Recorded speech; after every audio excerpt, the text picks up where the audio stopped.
तो हम लोग अभी क्या चर्चा कर रहे हैं, यूजी सेमेस्टर 5 में पिछले साल जो प्रश्न आए हुए हैं, ठीक है, उसमें अभी हम पहला प्रश्न देखे। इसमें जैसा कि आप सभी जानते हैं कि ऑब्जेक्टिव वाला प्रश्न जो है इसको 10 प्रश्न पूछे जाते हैं, एक प्रश्न 2 नंबर के, यानी कुल टोटल मार्क्स कितने हो गए 20।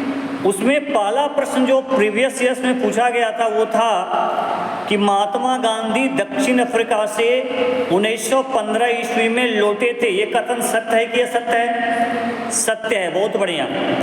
दूसरा प्रश्न था यानी बी प्रश्न था, महात्मा गांधी को सर्वप्रथम राष्ट्रपिता कहकर बेव मिलर ने संबोधित किया था, बताइए ये कथन सत्य है कि असत्य है? असत्य है। सबसे पहले राष्ट्रपिता कहकर महात्मा गांधी को संबोधित किसने किया था? सुभाष चंद्र बोस जी ने संबोधित किया था, ठीक है। चलिए सी प्रश्न देखते हैं। सी प्रश्न था कि सर्वप्रथम भारत छोड़ो आंदोलन का नारा सुभाष चंद्र बोस ने दिया था, ये कथन सत्य है कि असत्य है? असत्य है। सर्वप्रथम भारत छोड़ो आंदोलन का जो नारा है वो किसने दिया था बताइए? महात्मा गांधी ने।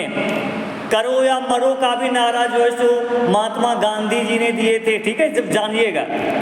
चलिए तो ये भी हो गया असत्य।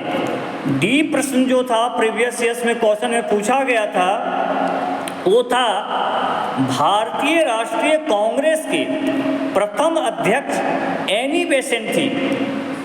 तो प्यारे स्टूडेंट्स, आप सभी जानते हैं कि भारतीय राष्ट्रीय कांग्रेस के प्रथम अध्यक्ष WC बनर्जी थे, जिसको बोलते हैं ओमेश चंद्र बनर्जी।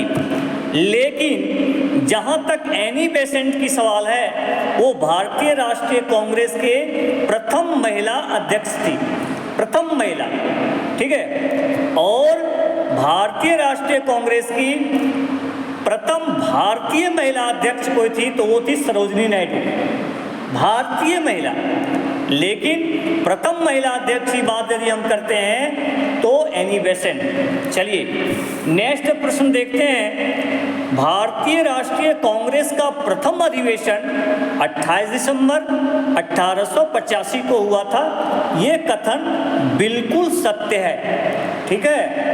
भारतीय राष्ट्रीय कांग्रेस का प्रथम अधिवेशन 28 दिसंबर 1885 को हुआ था, ये कथन क्या है? बिल्कुल सत्य है, ठीक है। चलिए नेक्स्ट प्रश्न देखते हैं जो आपके एग्जाम के दृष्टिकोण से काफी ज्यादा इम्पोर्टेंट है। इम्पोर्टेंट ये है कि बंगाल का विभाजन 20 जुलाई है ना 1905 ईस्वी को हुआ था, ये कथन बिल्कुल सही है। 1905 को हुआ ही था 20 जुलाई को, तो ये भी कथन सत्य है। नेक्स्ट देखते हैं, बंगाल विभाजन की घोषणा लॉर्ड कर्जन ने की थी, बताइए कथन सत्य है कि असत्य है? ये कथन बिल्कुल सत्य है। लॉर्ड कर्जन ने ही बंगाल का विभाजन जो है सो करवाया था। और प्यारे स्टूडेंट्स, ये भी आप लोग जान लीजिए कि फूट डालो और राज करो नीति के प्रतिपादक भी थे, जो थे लॉर्ड कर्जन थे। इन्हीं के काल में विश्वविद्यालय अधिनियम आया था, ठीक है। चलिए एक प्रश्न और है कि बंगाल विभाजन और स्वदेशी आंदोलन का संबंध एक दूसरे से नहीं है। नहीं, बिल्कुल एक दूसरे से है, क्योंकि बंगाल विभाजन के बाद ही बहुत ज़्यादा लोगों में तनाव आ गया और स्वदेशी आंदोलन स्टार्ट हुआ, तो ये कथन बिल्कुल असत्य है। देखिए भारत में क्रिप्स मिशन मार्च 1942 ईस्वी में आया था, ये कथन बिल्कुल सही है। क्रिप्स मिशन 1942 में ही आया था।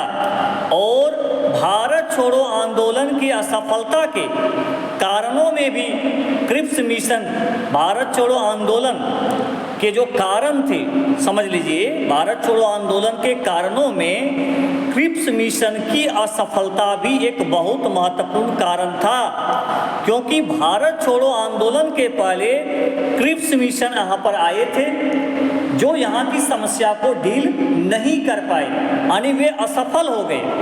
तो भारत छोड़ो आंदोलन के कारणों में एक महत्वपूर्ण कारण जो है क्रिप्स मिशन की असफलता है। ठीक है,